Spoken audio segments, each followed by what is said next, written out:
Hello everyone. In previous video we have discussed module 1 under which we had synthesizing sentences, art and science, what is a sentence, benefits of sentence synthesis, everything, and now we will start with module 2 under which we have like many sub points. The first one will be techniques of sentence synthesis. So let's go through in detail. Technique for sentence synthesis. Here we have like this sentence synthesis. It involves a variety of techniques that can be applied individually or in combination in order to achieve the desired effect.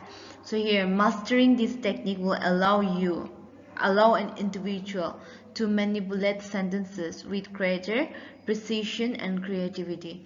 So here I have given the technique and the description. I need not to explain you everything in detail because I have given here accordingly. Here the technique, combining simple sentences. In description you look, joining two or more simple sentences into a single more complex sentences, here, and expanding sentences with modifiers. Here it's given, adding descriptive words, phrases and clauses in order to provide more detail and context. The next one is rearranging sentence elements after the order of words and phrases to emphasize altering the order of words and phrases to emphasize key points and create different effects. And the next one is embedding clauses and phrases. Under this we have adding clauses and phrases with a sentence to create more complex and intricate structure. So this is the one you need to go through this. Let's shift to the other one, that is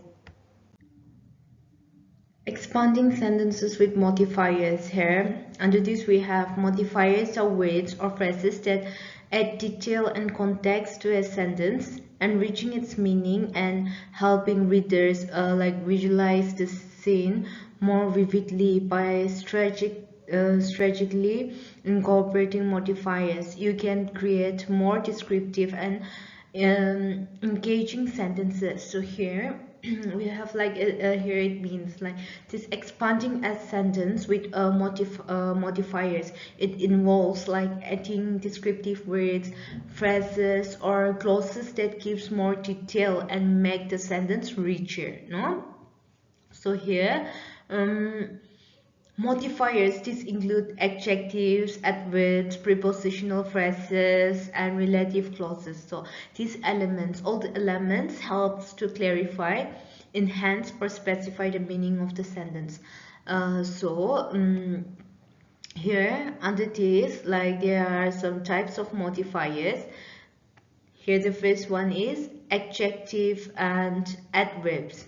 So under this adjective, it describes or modifies nouns. Alright, this adjective, it describes or modifies nouns like people, places, things or ideas, and they give more detail about the quality, the size, color, shape or other characteristics of the noun. For example, one simple example of adjectives will be like the tall man walked into the room. So here the tall describes the man, and she wore a blue dress. So here the blue describes the dress.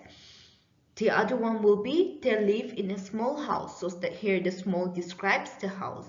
Likewise, here in adverbs we have like adverbs, it describes or modify verbs, adjectives or other adverbs. So here they usually tell us how, when, where or to what extent something happens. So here the first example is like she quickly ran to the store. So quickly here modifies the verb ran, telling us how she ran. Here the cake is very sweet. Here the cake is very sweet. Very, it modifies the adjective sweet, showing the extent. Sweet, showing the extent. The other one is he speaks extremely well. So here, extremely, this very word extremely, it modifies the adverb well, showing the degree of his speaking. Alright, so that's it. How to use these adjectives and adverbs together? So here, one example will be like the young girl smiled. Here, the adjective is the young, modifies the noun girl. No? So, the next one is like he bought a large pizza, for example. So the adjective large modifies the noun pizza. So here, that was adjective with nouns. The other one will be adverbs with verbs. No, adverbs with verbs. So here, she ran quickly. Here, the adverb quickly modifies the verb ran. No, and adverbs with adjectives here. The first one was adverb with verbs. Now it will be adverbs with adjectives. No, so here the movie was extremely excited. So here the adverb extremely modifies the adjective exciting. No, so adverb with other adverbs. So here she spoke quite loudly. So here the adverb quite modifies the adverb loudly. So the key difference between these two is like these adjectives, it modifies noun, like what kind, which one, how many, like I've told you earlier. And adverbs here modifies verbs, adjectives, or other adverbs like how, when, where, to what extent. No? So that's the thing. Here in prepositional phrases, all these things you can go through by yourself, and here I will just explain it.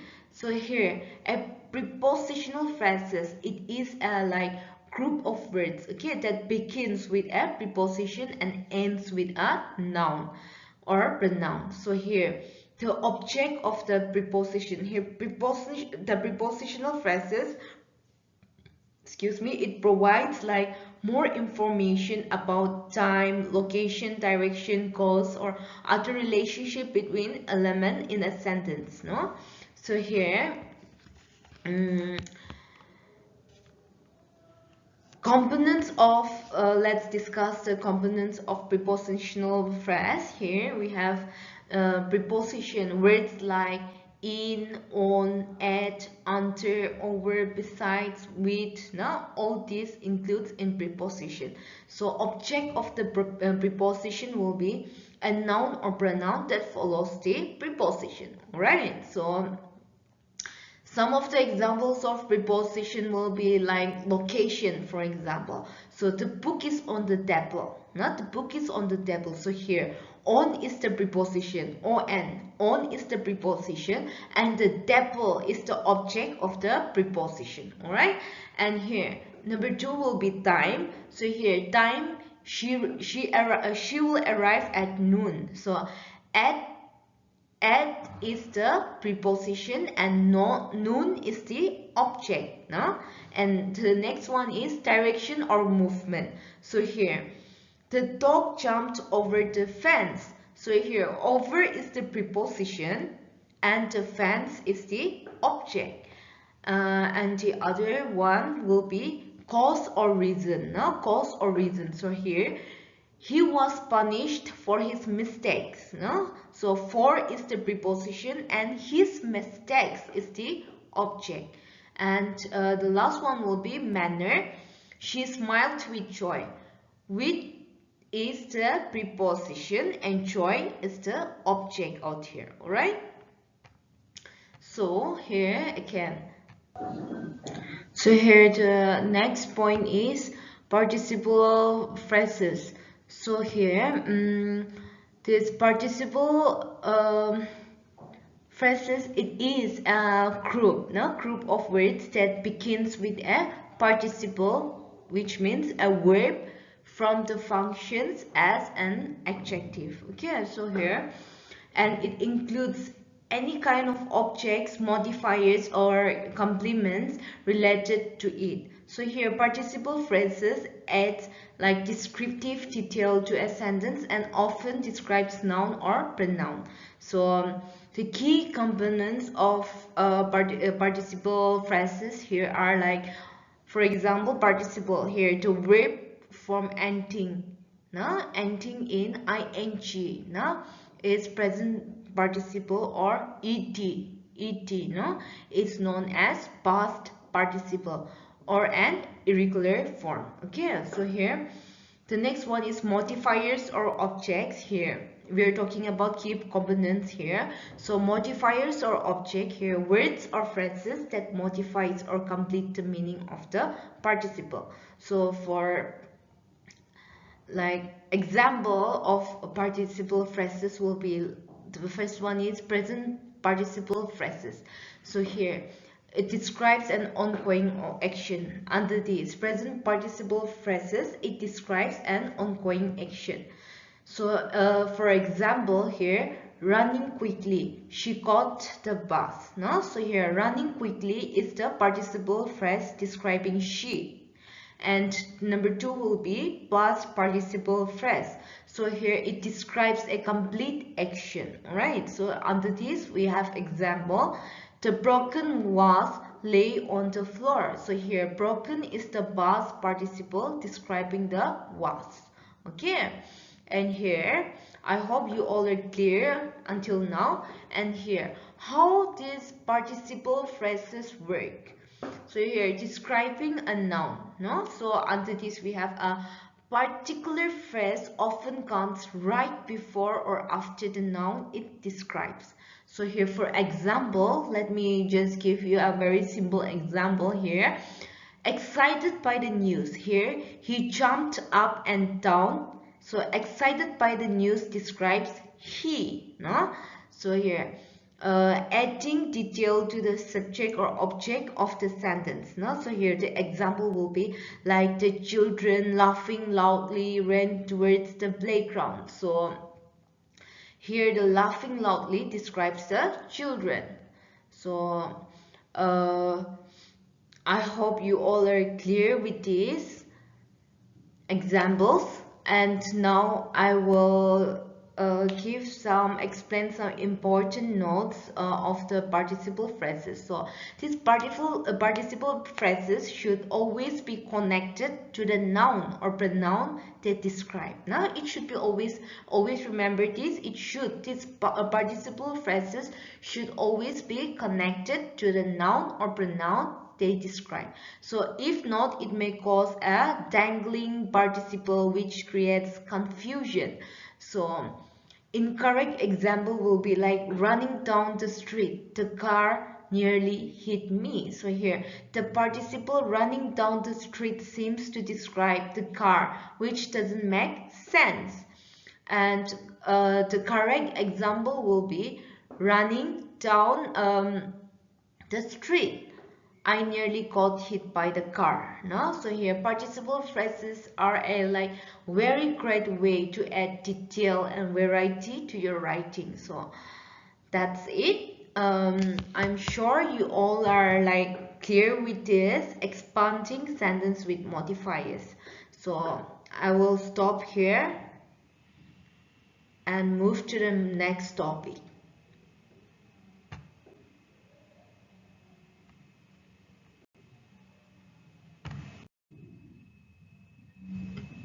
So here the next topic is rearranging sentence elements. So here